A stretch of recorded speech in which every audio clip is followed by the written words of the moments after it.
Good evening, everyone, and welcome at the AI Talks. My name is Sami.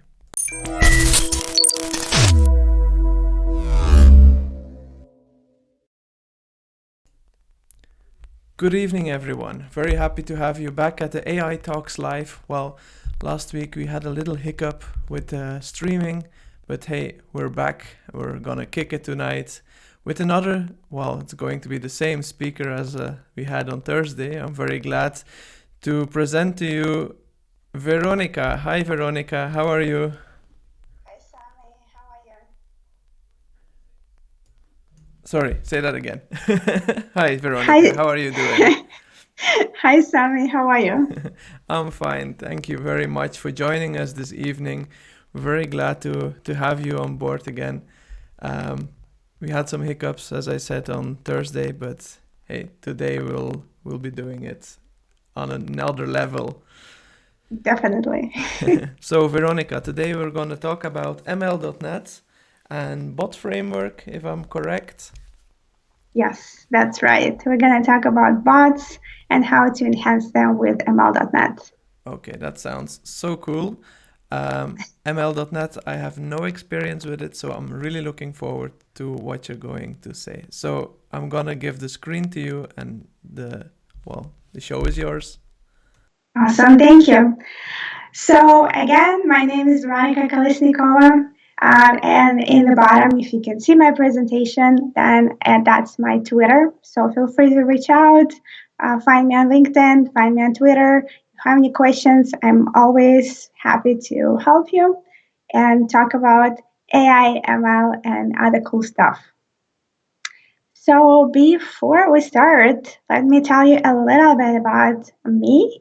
I'm a Microsoft MVP in AI. I just got it last year for the first time, so I'm really excited about it. I have a master's degree in information technology. I started my career as a quality assurance engineer, and then I moved to development. And now I have probably around 7 years of development experience. Mostly I'm working with Microsoft technologies like C Sharp, .NET, Xamarin. I love ML. I love AI, obviously. But for my day job, I'm mostly working with .NET-based CMSs like Episerver and Sitecore. And my hobbies are dancing, traveling, and aerial yoga. And a small note, I live in Boston, if you're wondering about that. Okay, so let's start talking about the bots. What is a bot? And bot has so many different definitions, but in general, bot is an application or a piece of software that can find an information for a user by request or perform some kind of task for a user. I'm always debating with my colleagues, is bot the same as virtual assistant or are they completely different? And different people have different opinions. I feel like bot is the same as virtual assistant skill because usually you are still creating a bot and then you can connect it to different channels. And virtual assistant skill is one of the channels. So you can have the same bot just connected to different channels. Um, and bot, I know that usually when I say bot, people think it's like that little annoying screen that you can see when you online shopping, where you can submit your questions. But bot is way more than that. Bot can understand text information when a user types something. It can understand voice commands. It can understand speech, so your users can talk to the bot. And also, it can perform optical character recognition. So sometimes you submit a picture of something, and then it will recognize what information you need or what action it needs to perform for you. All big companies, they have so many offerings around bots and machine learning and Google and Amazon, and Microsoft. They have lots of offers for end users, and also they have huge amount of offers for us developers. So it's easy to start creating your own bots. And let's go to Microsoft offers. The first one is the Bot Framework SDK. And I feel that that is for people who want to be 100% in control, who want to start everything from scratch. And I really admire those people. It is awesome. That's an option for you. You can just open Visual Studio, create a new project, get all the NuGet packages there, and create your bot from scratch. And then you can host it anywhere. You can host it on Azure or on premises or on cloud somewhere other than Azure. It doesn't really matter. So you can build it from scratch and host it anywhere. Second option there is Azure Web App Bot. And obviously, as you can see, you can create it on Azure. So you go to Azure portal, you are creating your web app bot there, and then it's already connected to LUIS, it's Language Understanding Intelligence Service, or you can create just EchoBot without connection to any machine learning tools. It will be hosted automatically on Azure, and Azure will create all the main infrastructure for you. And also, it will create a template for you. So you can download the code right from Azure. So you are not starting everything completely from scratch. You already have a template, and then you are building up your bot based on the template.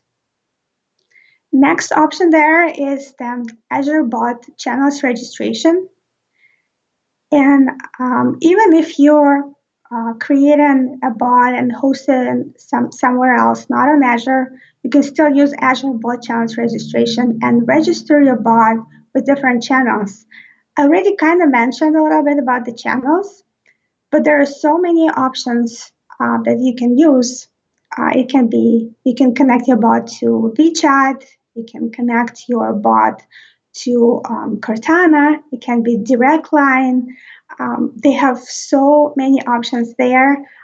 You can go on Azure and check them out. I'm pretty sure you'll find something that is suitable for your clients.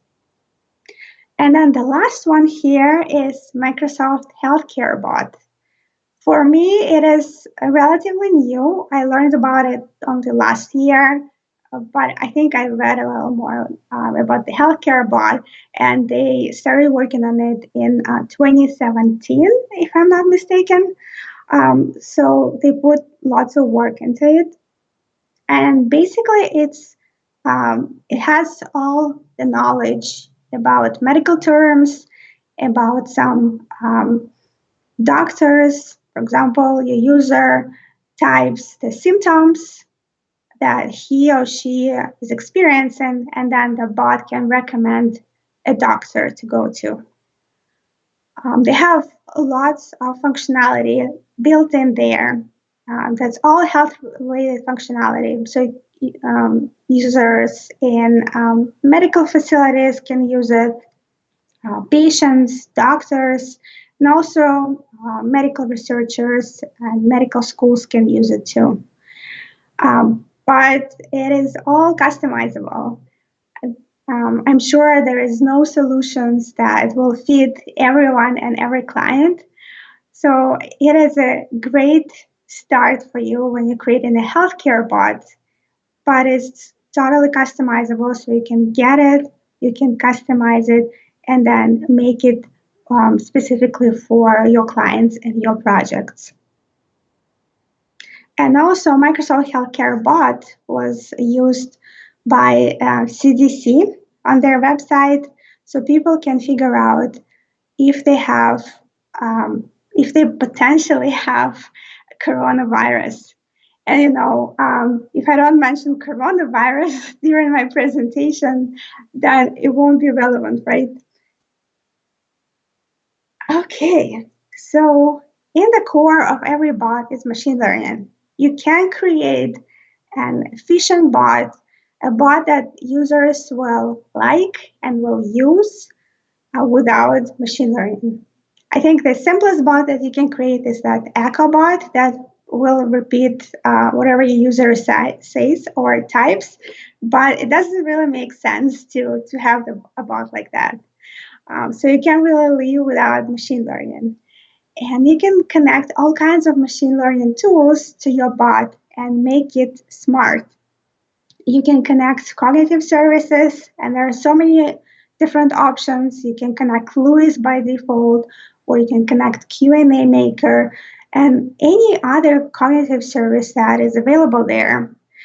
But if you want to be more hands-on, you know a little more about machine learning, you want to use your custom data, you want to create custom models, you want to make sure that the model is perfect for your data, and you can perform different scenarios with your bot, then a great option is to use ML.net.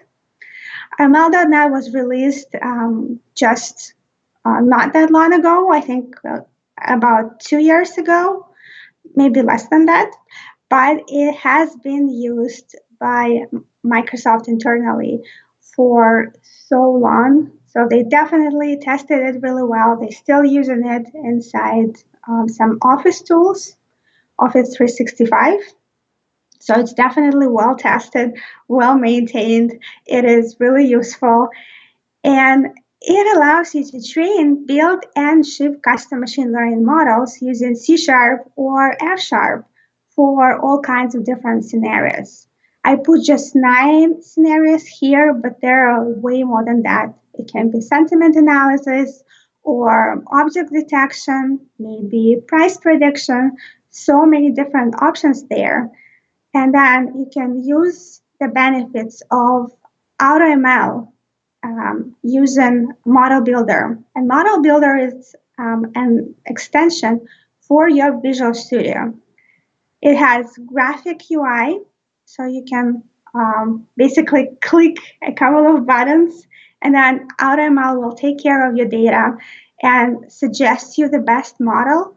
And then also it will create 2 projects related to ML.net in your solution, and then you can use that model that was built there automatically. I'll show it in my demo, so I'm not just telling you about it. I'm going to actually show how it all works. And ML.net is open source. Here I provided a link to GitHub, so you can see how it all works, how they all build it. If you see some issues, definitely submit your pull request. And then they have awesome samples on GitHub. You can submit your issues, all the benefits of open source. And then before we move to the demo, I want to emphasize that you need to prepare your data. And I will never stop talking about it. Your data is the most important part in machine learning. You need to make sure that it's relevant, it contains the information that is related to your project, and also you need to remove all the bias from there, because your model will learn from that data.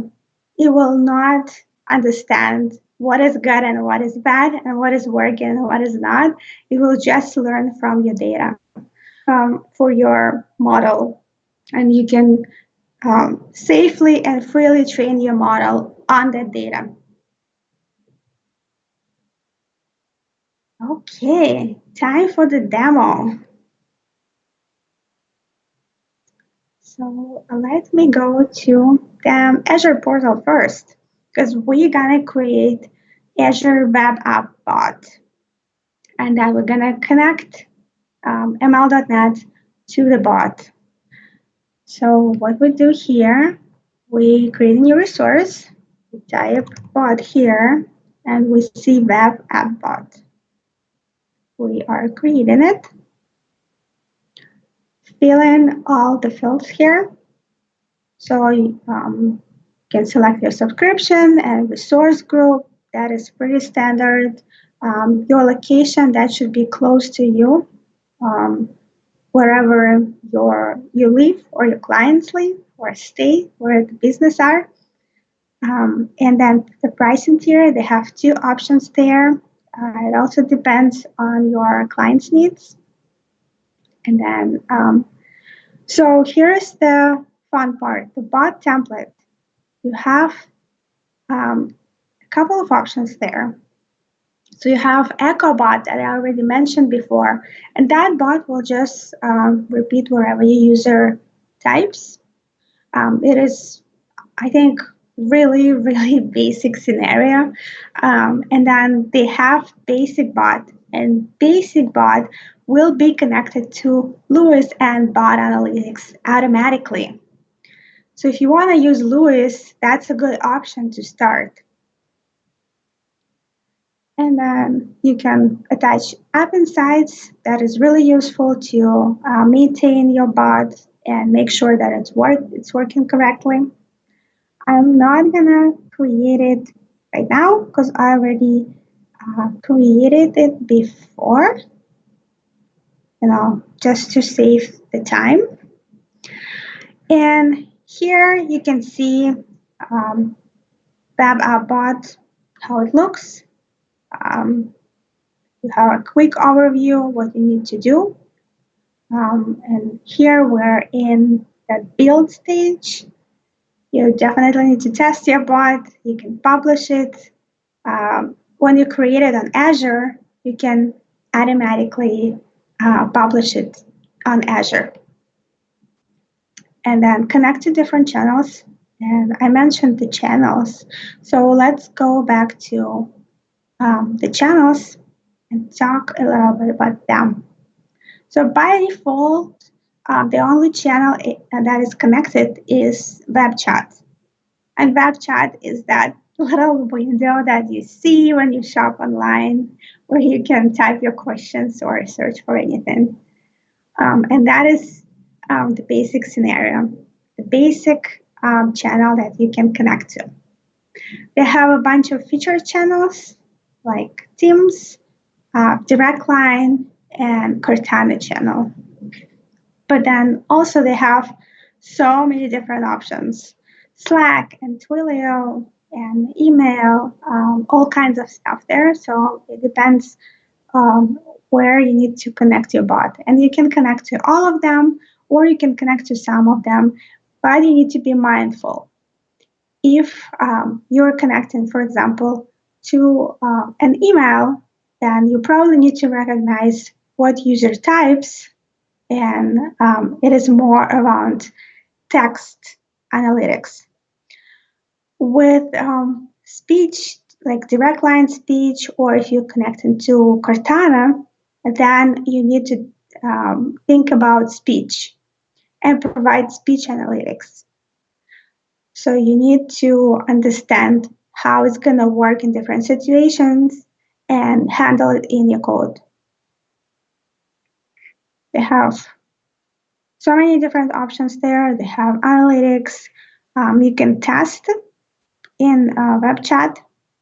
So even before you do anything, you can already test it online. We're not going to test it right now because it's completely empty. It is just going to repeat whatever I'm typing there. So we are going to build. And here we have an option to download bot source code. When we click here, it offers us to download the zip file. And the zip file has that template code that you can use and modify. So you don't have to start everything from scratch if you don't want to.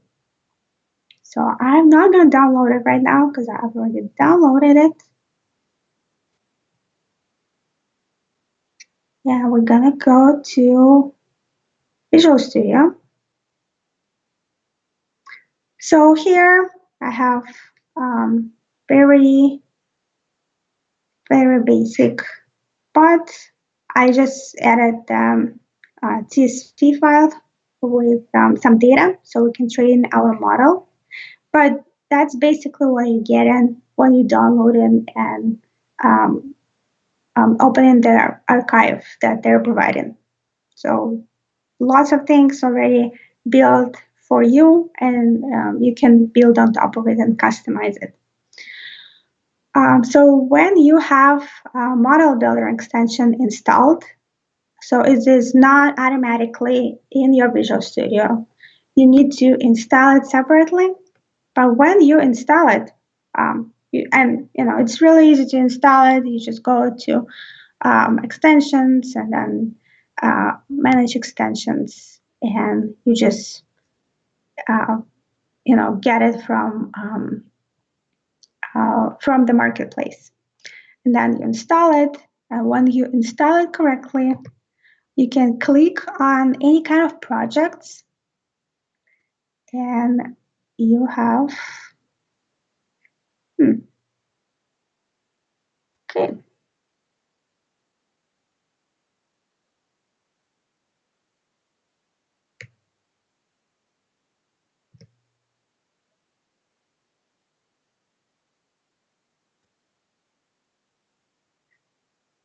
Let's try another project. Did I get lost?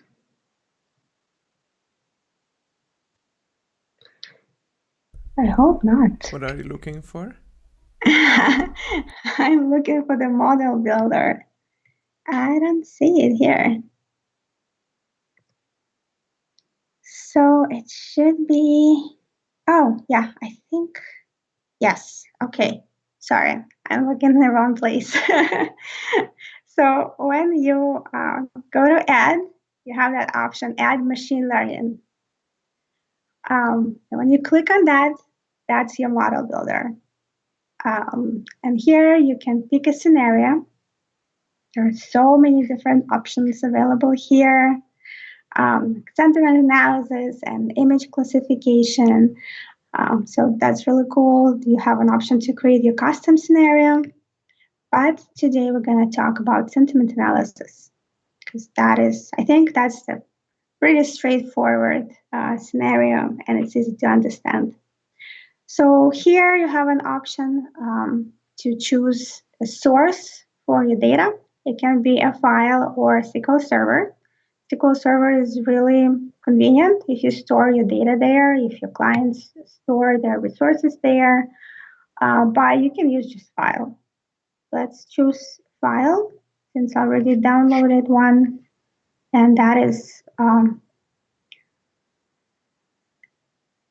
the data from Wikipedia that contains some comments, and then it analyzes if comment is toxic or non-toxic.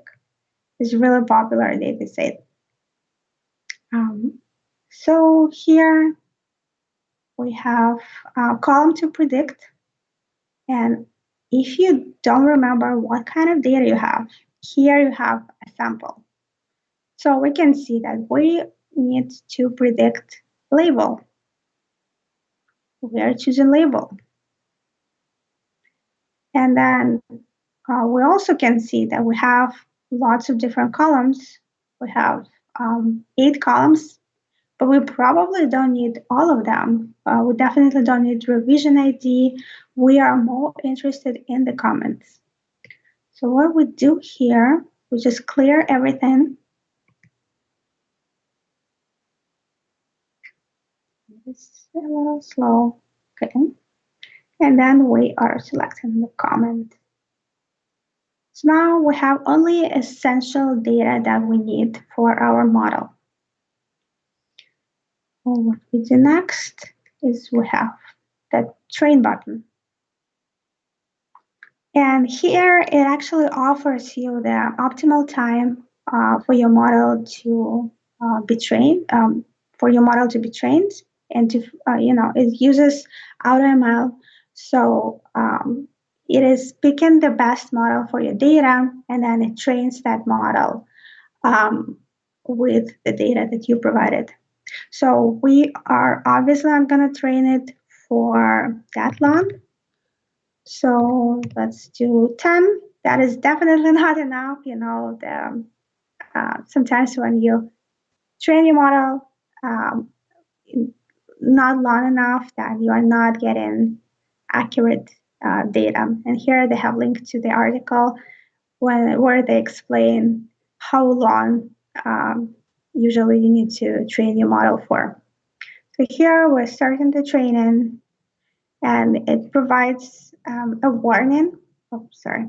It has that little warning that 10 seconds is not enough.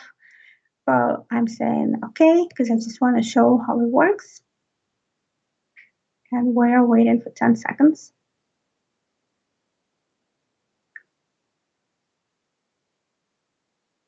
And here we have, okay, so 10 seconds, that wasn't enough. So it didn't pick the right model. Obviously, we had so much data, and we put 10 seconds.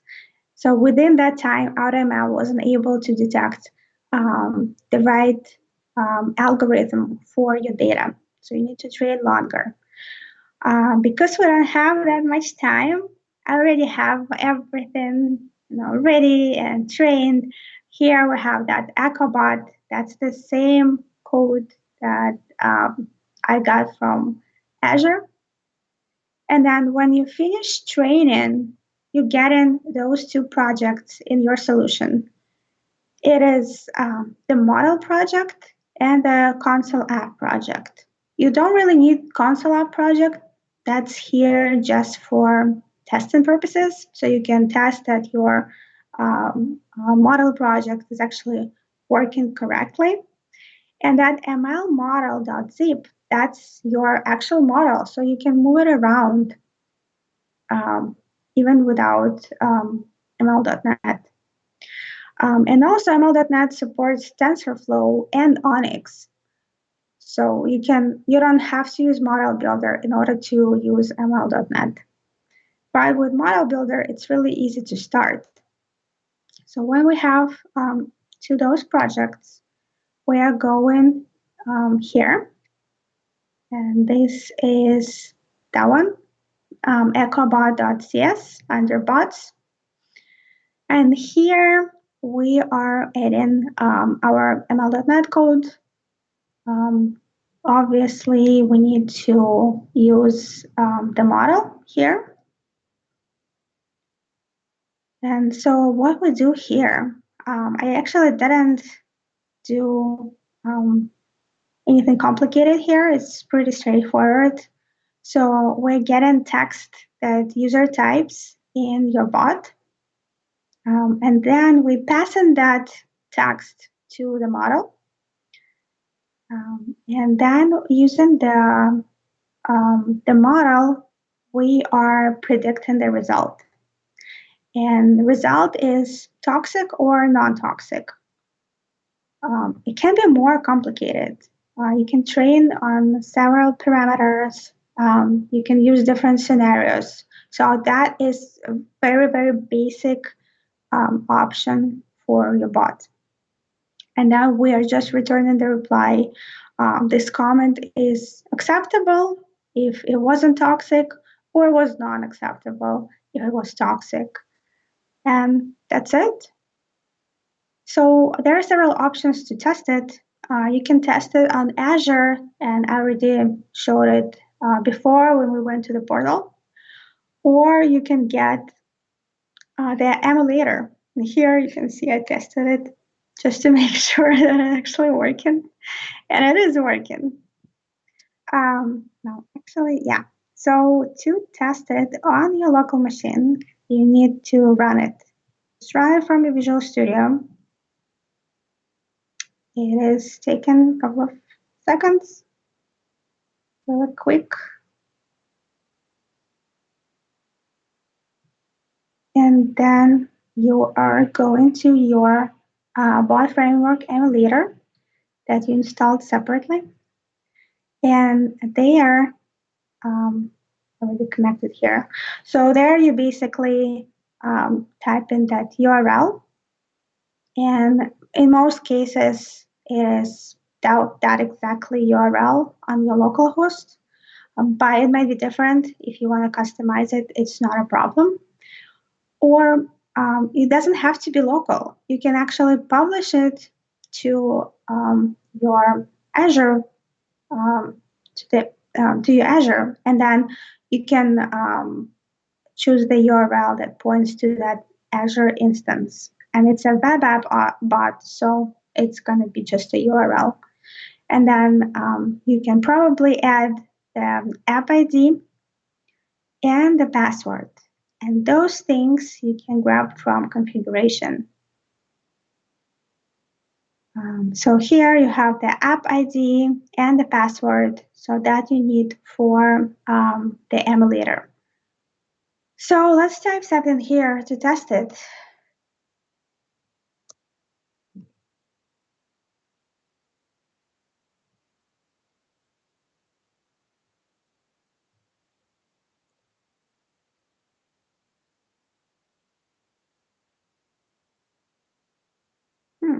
Okay. I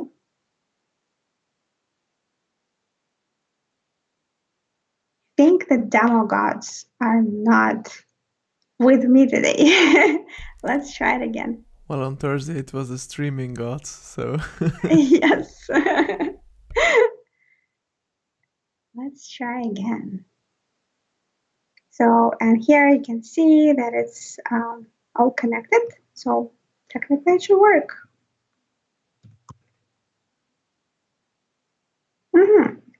No, it's not. Let's restart it. Okay. And you saw I tested it right before the session, so it definitely should work. Okay.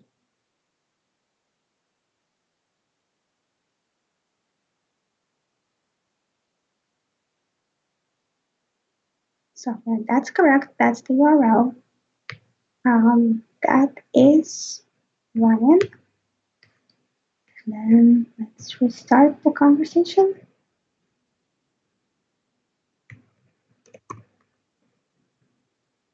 No, it is not gonna work today. I don't know what happened there. We can try to test it here in that chat.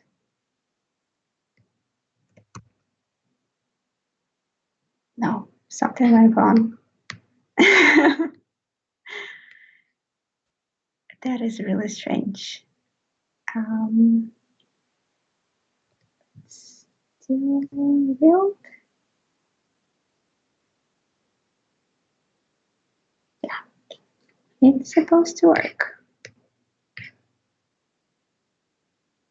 I don't see any errors here. So I just do that.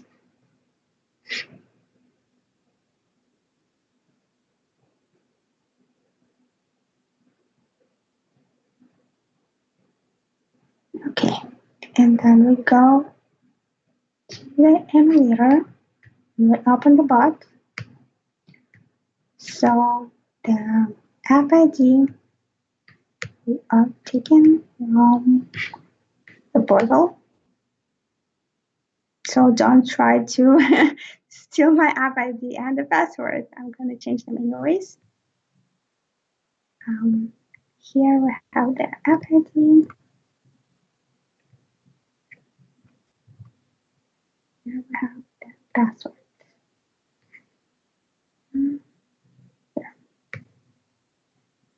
Password.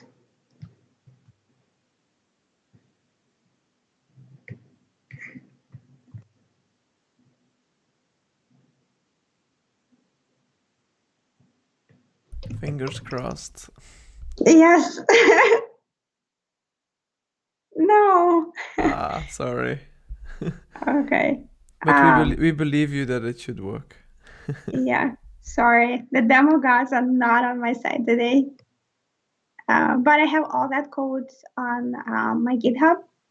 So you can get it from there. You can test it yourself. If it doesn't work for you, then send me a message, ask me questions, and we'll fix it together.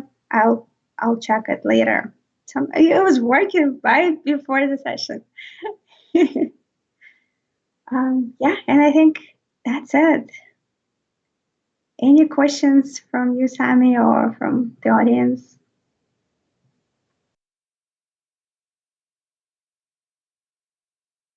Well, I just go to split screen again. If you just stop sharing your slides, and I think your camera is also off. No? All right. Let me just put you on the screen. I had a question though. Can you run, like now you have to train the